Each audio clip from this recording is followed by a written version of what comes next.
Hello and welcome to When Wagon Wheels Were Bigger, the podcast that's wearing a life preserver because these dogs think they're going to drown. My name's Martyn French. And I am what I am. And what I am is a man called Mark. That's Mark. So this is the podcast. If you've listened to any other episodes, you know that basically we're watching kids' TV shows as adults and just mocking them, really, for our own amusement. And we've got a few episodes under our belt now, so I think we felt it was time we tackled something really big, don't you, Mark? Something maybe a bit more mature, something with a real message to it, something with feeling, with emotion, just a real core message to young people to maybe live better lives. Yeah. Seize the day, and do a bit of gardening. Yeah, so it's Greenclaws, which the more I talk to people about what we're doing, and when I've mentioned Greenclaws to people, nobody else has heard of it at all. So I think it might just be you and me. Does it exist? If we imagine some sort of weird group hallucination. It definitely exists, but it's very, very obscure. So it is obscure. For anyone who may not be in Great Britain listening, if that is a possibility, it's very, very British. I mean, the episode we're going to watch isn't episode 1 because YouTube has failed us on that.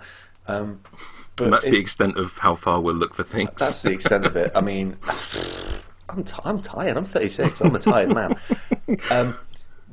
The episode we're watching is probably the most British of episodes possible as well. Yeah. If they were both wearing bowler hats, it would be. This is incredibly British, as it's based around the sport of cricket, which, to anyone who doesn't know, is a really boring sport. Yeah, you get an interesting summary of the rules in the episode as well at one point. But yeah, we'll see as we go through. We will indeed. But yeah, it's a bit of a shorter show. I think it's what, 15 minutes probably maximum. About that, yeah. It's not too long, is it? Yeah, thankfully. We're tackling it in 2 parts. There's been a slight break because we're having to watch it in 2 separate parts because people can put up an hour-long show in one go, but somehow a 15-minute show has to be split into 2 for some reason. Yeah, not sure what happened there, but it'll give us a chance to just have a chat in the middle, which will be good for us, but not for anybody else. No, it won't. So, shall we start watching? Yeah, give me a countdown. I've got it keyed up ready. So, no, don't give me a countdown. Just say when you're playing. No, I'll give you a countdown.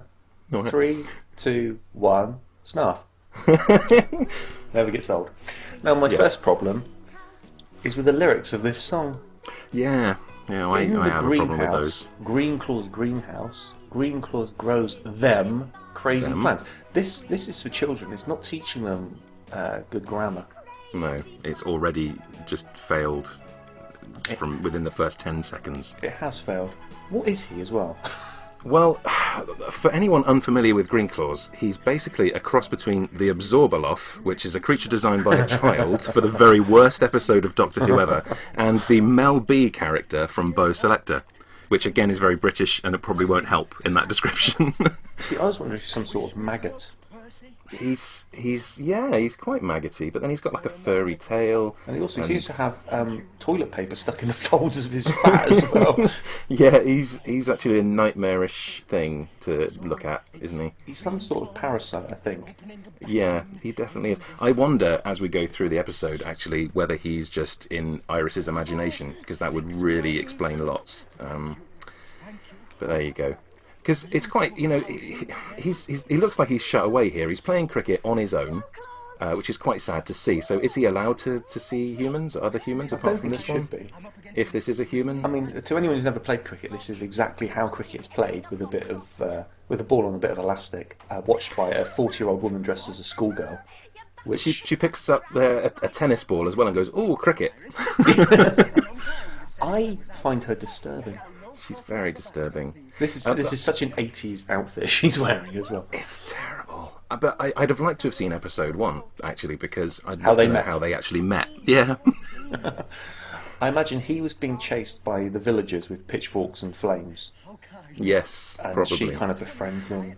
But then she says her mum sent some scones for him. So her mum knows about him, or she knows that Iris goes and sees some secret bloke in a greenhouse. She's It's like, Western. oh, when are we going to meet him, Iris? Invite him round for tea. Oh, well, Mum. No, probably won't actually. Well, hey up, Mum, I don't know when. There you go, that's the rules of cricket. Rain stops play. That's all I know about He cricket. is, excuse my French, fucking insane. Rain stop, I'll just pour some water over my feet. I think that's again, my theory is that she's insane and we're just in her head. Or are we the insane ones who are watching it? Now, this is a staple part of every episode of Greenclaws. We'll grow a plant. I've got this mad old box of magic beans here. We'll just put it in. We won't water it. We won't wait for any sort of germination or any natural process. Oh, no, they do water it. I take that back. And they do. I let it germinate, but what they've also done is confused seeds with beads. That is true. There's Owlma, the robot owl with about 4 different settings, all seeming to say different things. And this is a bit of an Alma fact for you. Alma is meant to be female, but has the twit twoo, the call which is actually that of a female calling a male. That's right, because one does the twit and one does the twoo, doesn't it? Yeah. So again, educationally, this is not good for children. This must have set children back, if anything. This is. I mean, I remember going into school when I was 9 for my owl test and doing very badly. Those owl tests will get you every It's time. very British. I mean, again, for anyone not living in Britain, every year you take an owl test. Your knowledge of owls. You do in Somerset, but that's just the Somerset school system, I think. It's the height of education. I didn't remember these stories. I don't know if they were based on actual children's books. Maybe was there a Greenclaws series of books that were being sort of sold through, or sort of on the back of this TV show? Or? Quite possibly. I mean, I think most of the kids shows, especially British kids shows in the 80s, had some sort of comic or book series attached to them. But she's what I noticed, interacting there with humans, so she is. Well, I want to know what these creatures are that have infiltrated humanity over the course of history. yeah, it's because she's given credit for inventing something at the end of the story, which I don't think is historically accurate. But I mean, who's to say? I did tune out quite a bit during the story bit. I did as well. Gave up a little bit on it, to be fair. But I got a little bit bored of the story. The rest of it had me on the edge of my seat. What's going to happen? Of course. But now, during the story, I think it's just very slow, isn't it? I mean, I know it's too this slow moving even for us, and we're old men now. We're old men, and I like things that are slow. But I can't imagine the kids being able to, hold their attention. It's just zooming in on a static image. I don't know. I mean, we must have watched things like this. Again, what's the age range? It must be preschool. I would have thought. I reckon a little bit older. Maybe, yeah, somewhere in between. I guess Somewhere in between preschool and a little bit older. Yes, that'll cover me. That magic age. I remember when I was in between years old. Yeah. Oh, a wagon wheel. Oh, yes, that was good. Didn't even think of that. Yeah. Well, I just noticed it then. A wagon wheel for anyone, wagon wheels were bigger. A wagon wheel splintering into matchsticks. Maybe like that could be the sequel show. When wagon wheels were splintering into matchsticks. Like our conversation often does. Yeah. I don't think this show teaches kids anything. It teaches them a lot of wrong things. It does. I wonder what Iris is doing now, the actress who played Iris. Stella Goodyear. She's in a coma throughout the whole series. Is it like Life on Mars? I hope so. Like for kids? Yeah. And she wakes up and then as a cop and then realises, actually, I want to be with Greenclaws. Life in a greenhouse. With them crazy plants. Well, it's...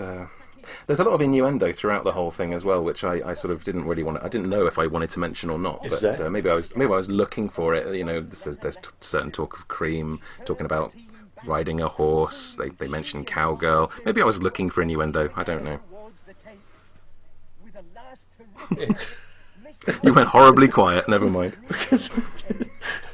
I didn't notice any innuendo at all. No, I think maybe what I've written down. He's hungry as a horse. I hope there aren't any more horse comparisons. So obviously there was something on my mind as I was watching it. I was going to say, I'm sure if there was innuendo, I would have spotted it. And Iris says she'll have to ask a horse. So again, she's. Does Greenclaws ask to feed the horse? I don't know. I was too busy scribbling down childish innuendos. I don't want to think about a horse. This story's still going on. Oh, it's finished. There she is. She's talking about wanting to be a cowgirl or something. She's a scrappy doer, this show. She is the scrappy doer. There's no doubt about it. I don't like when Greenclaws stares into the camera. It's quite unnerving, like he's doing. Well, I was looking. The way his mouth moves seems to be just that the person inside the costume just shakes his head up and down. There's not any puppeteering going on. It's just a loose-mouthed head. The guy wobbles. The guy inside's epileptic. Is just they fit the words around it. He sent Iris off now. She didn't just bloody arrived. He's a terrible host. Well, the budget must have been blown on his terrifying costume. On his mouth movements. Yeah, well, he uses a magazine as a tennis racket, which a tennis racket can't be that hard to find. And then he uses a ball of wool as a tennis ball when he's got a tennis ball on a string in the other room. Yeah, but you remember when you were a kid, just getting a magazine, a ball of wool, playing tennis. Well, it was all I did no for about 3 years, yeah, but even then, Well, you all did it. See, he's insane. He is insane. Oh, and he's gone to break. He has gone to break. So while we key up the next episode, the next part of the episode. God, I'm not watching another one. Did you have something, anything cricket based you wanted to bring up? I thought you said you have a bit of a cricket story, or. Well, it's just. I mean, this brought back memories of around the time that this was on. Roughly around the time this was on, I was in primary school, so I'd have been about 9, 10 maybe. And I was, I wasn't like seriously overweight, but I was definitely the fat one in the class at the time. And out of pity, I'm sure it was out of pity because my skills were not great, I was made vice captain of the school cricket team. And this just brought back painful memories of not being very good. And this particular time we were playing, it was a home game at the school that I went to. I was fielding as far out as possible, that kind of put the fat kid out as far as he can. Oh, that's why I was always out on the edge. Okay. It won't come out that far, hopefully. And they smacked this ball really hard. I can picture it flying into the air, I can see it above me, and these parents going, catch it, and that's a lot of pressure on a 10-year-old boy. And just in it bouncing out of my hand onto the floor. Oh, you failure. I was a big fat failure. And then the thing I remember most is the parents going, boo! Booed me. And telling me, did they really boo you? Booed me and told me to get off the pitch. I remember thinking, this is humiliating enough. I mean, if my shorts had fallen down at that moment as well, it would just finish me off. And I think that was like a point in my life where I became like, I hate the world now. It's what made me so cynical and bitter. Was that moment? I think that was the jumping off point for me. It's a shame that you started that story with how old you were, because I really hoped it was going to end with 28 years old I was. It was yesterday. When my trousers fell down in public. But I think also, that's part of the reason now that it's going to be... You hate cricket? I hate cricket. I hate cricket. Cricket is the most pointless sport. It really is. Oh my God. And I hate I hate most sports. But I think that might be why, as an adult, I don't feel shame very often. which is true. You really don't, do you, at all? Which is a bad thing, really. But at the same time, can be quite entertaining for me when the people around me do feel shame. So it's kind of. You don't have shame, but you also don't have a lot of fear, which does make it very interesting to spend time with you in public. Because there are times when I think am I going to get beaten up today? I think it's a mixture of no shame, no fear, and no control over volume. Yeah, they're all terrifying when individually, but together, makes for very interesting times. If someone's got a slightly unusual face, I'm going to call them on it. You will. Or there was the time when we were at a road crossing, and a man in a kilt was stood in front of us, and you said quite loudly, "You should goose him." Yeah, why didn't you? Yeah, I didn't really want to. I think it was bad enough that he clearly heard you. Well, he was walking like he might have had something like he'd already been goosed. Like he'd been goosed quite violently anyway. But so that's a little insight into my prepubescent That's a horrible life. story. Are you sure you got booed, or did you think you added that afterwards, just in your shame? I remember getting booed. Oh, that's horrible. Oh, I didn't know you. Don't like that story. It made me laugh, but that's yeah. I mean, that would have made a lesser man a serial killer. It would. Of cricket spectators. But you know, I'm the bigger man. Yeah. Well, yeah. That's a good story. Well, I thought I'd share that. Yeah, but you were still playing better than Greenclaws was at the beginning, because I don't think he even hit the ball that he twanged back at himself on the other elastic. So, to be fair, we weren't playing with balls or bits of elastic. We were playing with proper cricket balls, and the cricket ball's quite hard. So I think that you know, bollocks to him. Why should I have caught it? It was quite hard. It was coming down quite fast. It could have hit me in the face. It could have been an Aragoni situation. It could, which is meaningless to everybody. But all right. So on that note, should we start part 2? Are you ready? Are you all keyed up? Let's start part 2 now. All right. So we're in a field. Iris is Iris sent song. out to get cow parsley. Yeah. But she pisses around a lot, messing with other stuff. I do like the line in the song that says, "This might be a song," and I do think we'll be the judge of that, Iris. It's not much of a song. It's not much of a song. She doesn't really sing either. She's just kind of screeching at the screen. She is. But these riddles are, again, I've sort of done similar things here before, but I've written down the answers, and I've been far too pleased with myself for getting the easy riddles about flowers and weeds and things. But yeah, the first one's a dandelion, which I've written down with "nailed it" written next to it. You very should be proudly. Proud of yourself. I was proud. But I mean, I got it on like the second line of the riddle. But you can just imagine Greenclaws kind of walking his shot going, "Oh, Iris, stop pissing around with dandelions. I asked you to get cow parsley." That's my impression of Greenclaws. Yeah, again, see, I just hear Mel B from Bo Selector. Yes, I see what you mean now. I didn't get what you meant before, but now I get what you mean. Spinning around. Second one's a buttercup. Yeah, she says butter in it as well. She says butter in it, and also it's clearly a buttercup. You can see her. But it's quite a good rhythm. Quite a good riddle, sorry. Rhythm. Riddle. Not a good rhythm. Looking at her face, you can see her as a skeletal old woman, which is probably what she is now, actually. She probably is. I was really hoping she'd fall off this log, or it would suddenly be on a really fast-running river. I wonder how many times they filmed it. Maybe there must be a take somewhere of her losing her balance, because she does go across that in a quite wobbly fashion. Or just the guy in the Greenclaws costume just running at her and rugby tackling her. Where's my cow parsley? Oh, that turned into the grandad from Bread then.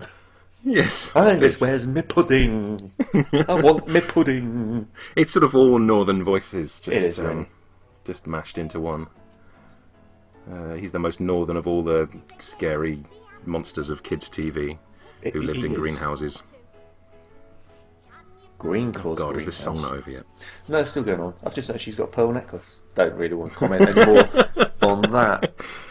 Purple pearl. See, I told you there were odd things going on in that greenhouse. Now, I don't understand how this happened. It makes no sense to be tangled on his head. No, well, I've written down, "Oh, Greenclaws, you woolly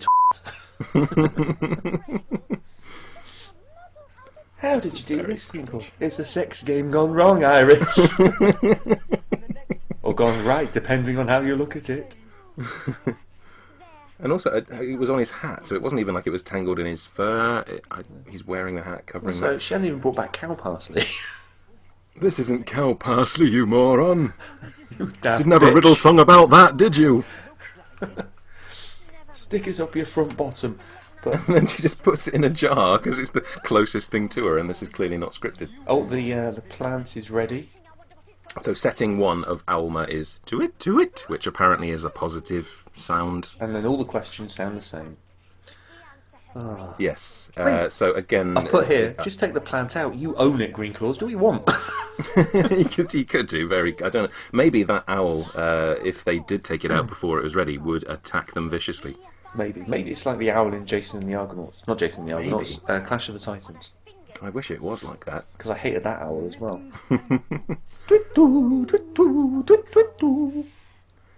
Every riddle is the same. Iris is making up the riddles and blaming Alma. That's right. So can Greenclaws not understand Alma? How does he cope when she's not there? Probably doesn't. Maybe he just turns it off at the back. Do you know what plant it'll be? It'll be a plant.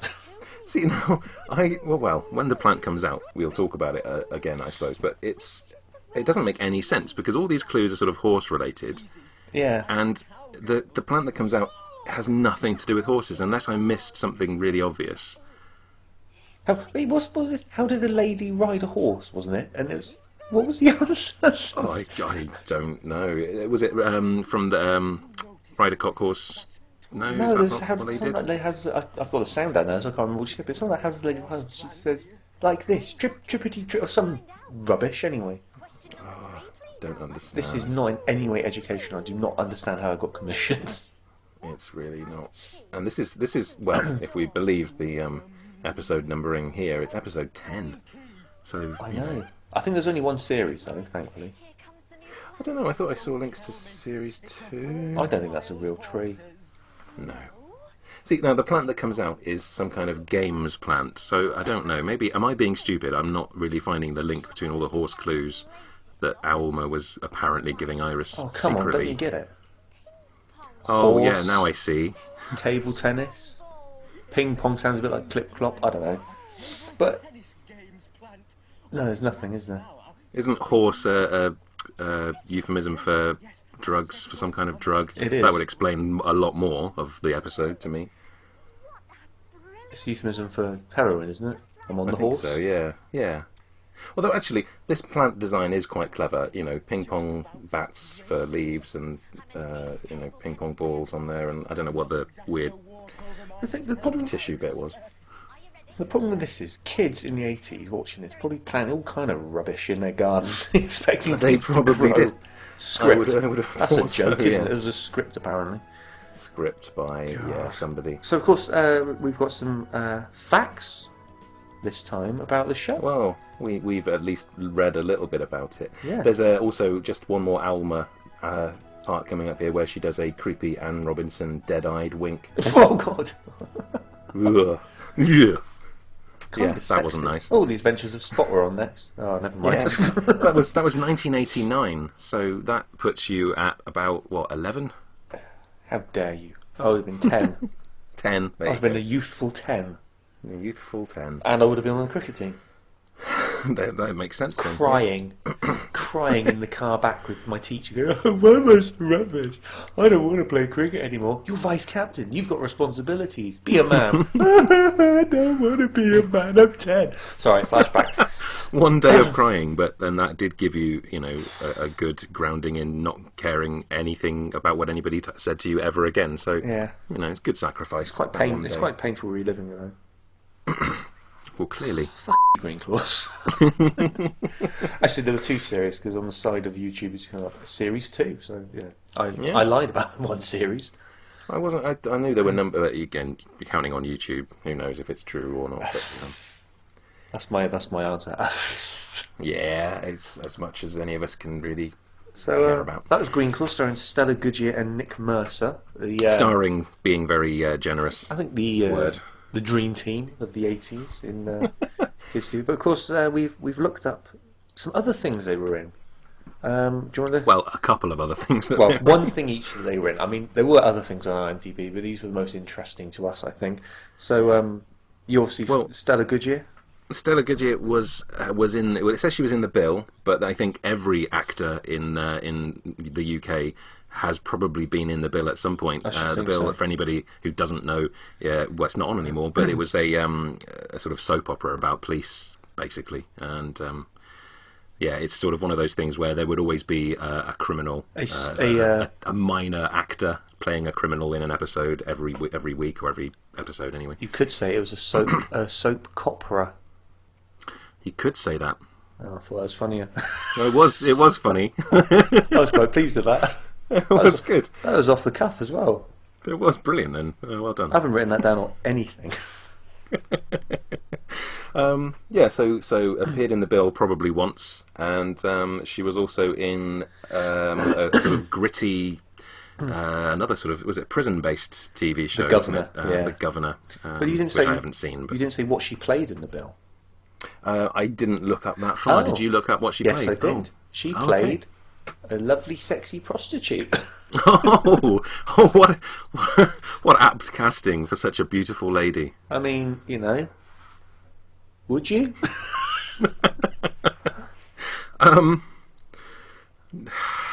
No. Only if she was in her Iris character.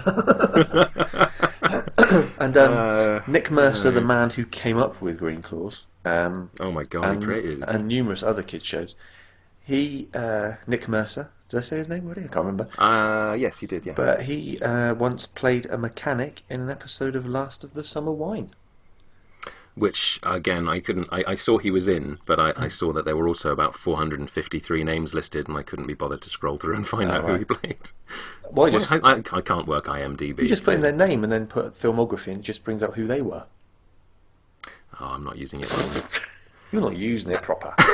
But, and Last of Summer Wine, to anyone who doesn't know, is a comedy. I'm doing air inverted commas.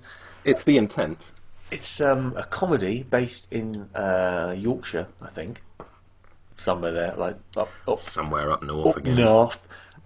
Basically, three old men being crap. And one sexually molesting an old woman, essentially. But he's dead now. Actually, I think that most of them are. But one of them is the voice of Wallace from Wallace and Gromit.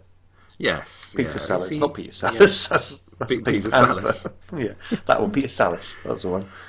It's got a reputation over here as well for basically ending with them going down a hill in a bathtub or on some kind of soapbox, or just generally getting into scrapes that 12-year-olds or younger would get into, but they're old men, so it's funny for the canned laughter audience every time.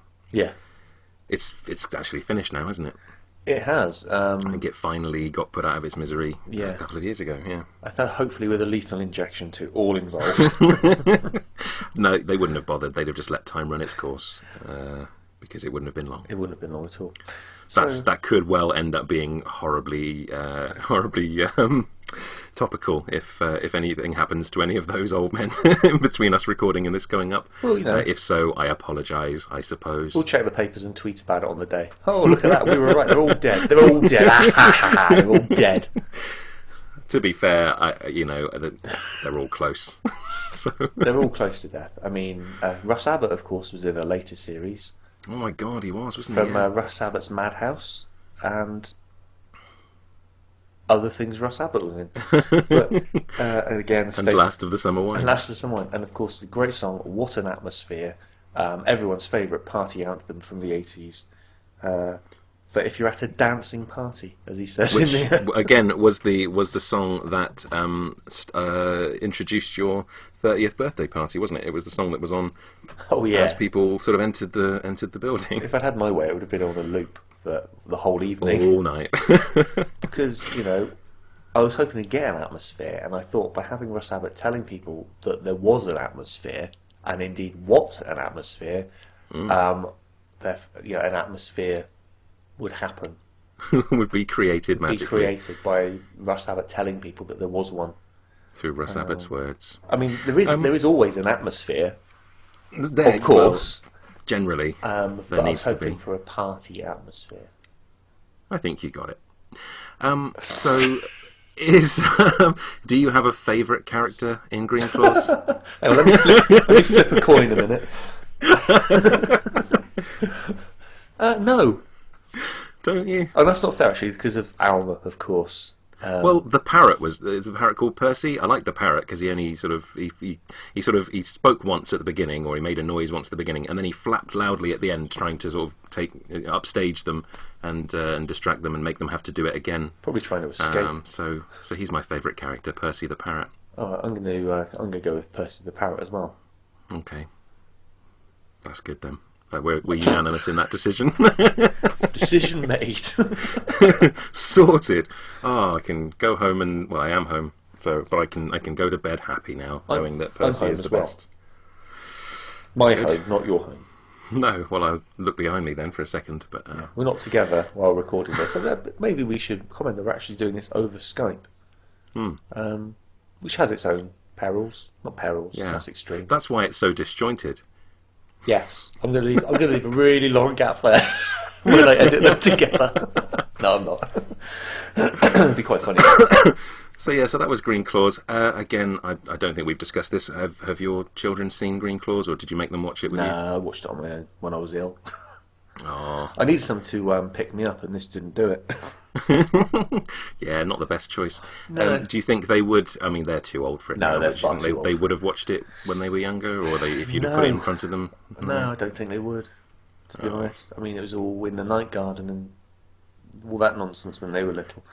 But it's not much. I don't think it's much worse than any of those things, really. No, it's not. You could put it on now, and 80s fashions have sort of come back a little bit. You could put her in those kind of clothes now, and on a kids' show, it wouldn't look out of place necessarily. I don't know. Oh, I suppose not. I mean, there were lots of 80s kids shows aimed at that age range, and this is not really the worst of them. I mean, Chock-a-Block was pretty awful. That's weird, because I looked up Chock-a-Block just after I'd watched this. Chock-a-woman checking in. No, it's Chock-a-girl, wasn't it? Because Chock-a-girl and Chock-a-bloke, which is much better as a pun. It's quite sexist, isn't it? Actually, Chock-a-girl. I wasn't. I didn't mean it that way, but I just but he gets a better pun anyway. Chock-a-bloke. I've only just got that. But there was that, and there was kind of for live action ones anyway. There was a show called Chips, not the Highway Patrol one. There was a British show called Chips, which I've never been able to find. This is interesting to no one, I'm sure. Well, the rest of it hasn't been interesting to anybody either, so just might as well carry on. I've been zoning out. It was they had like a big computer, I think, which was called Chips, and they made a comic, and then you could buy the comic in the shops. Okay. I hope I didn't imagine it, but I remember once I was watching it while eating chips. It's a good story. You should have opened with that one and finished with the cricket one. I should have done, shouldn't I? Once I was eating chips, we were watching a show called Chips, but not Chips, the British Chips.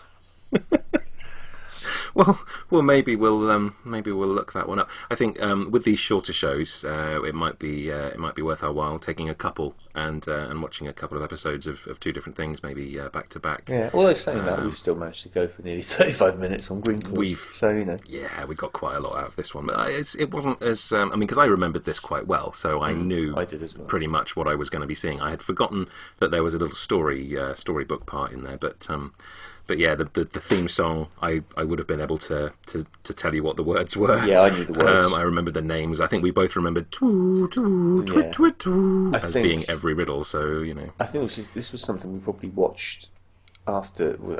As I'm going to admit to it, after school, secondary school, when I'd come around to your house after school, and we just kind of have a can of Coke, eat some crisps, and watch some old kids telly. I think we probably would have been too old for it, or play Super Mario Kart. Yeah, why weren't we just doing that all the time? I don't know. Or me playing Super Street Fighter 2 really badly. Somehow resting the controller on a book. I couldn't play it any other way, which seems like weird. An arcade. Now. Yeah, an arcade controller. Playing it a bit spazzily, if I'm honest. But there we go. That's another story that I've just told. A short one. You sort of shot your bolt with the best one early on, didn't you? I did. So anyway, that was Greenclaws. I don't really have any particularly negative feelings towards it. It was exactly what I remembered it to be. It's like you say, it's not educational at all. It's not got any real value to it. But the plant design, as I say, was quite good, and there probably were quite a few interesting, sort of, cleverly designed plants and things as the series went through. But I'm never going to watch any other episodes of that again. No. So I'll just imagine some good plants and imagine some riddles and imagine that it was better than it was. What I've just noticed is this part 2 of this episode has had 9,529 views. 13 people have found the time to like it. But no people have disliked it. Oh. So that's 13 thumbs up there for Greenclaws. Hang on, 1 let me just times go back 10 in a second. playtime cricket part 2 close brackets. I'll just go in and add a dislike. I'm going to like it. That will balance. Oh no, well, there's no point in me doing that then. Oh, I've got to sign into YouTube. I'm going to dislike it. I'm not doing that then. No. Anyway, that's that one done. So Yes, that was Greenclaws. So yeah, interesting to look up. If you've never seen it before and my description wasn't good enough, just look it up, because it's an interesting thing to behold. But don't watch a whole one, because it's really not worth it. But it does depend on your definition of the word interesting.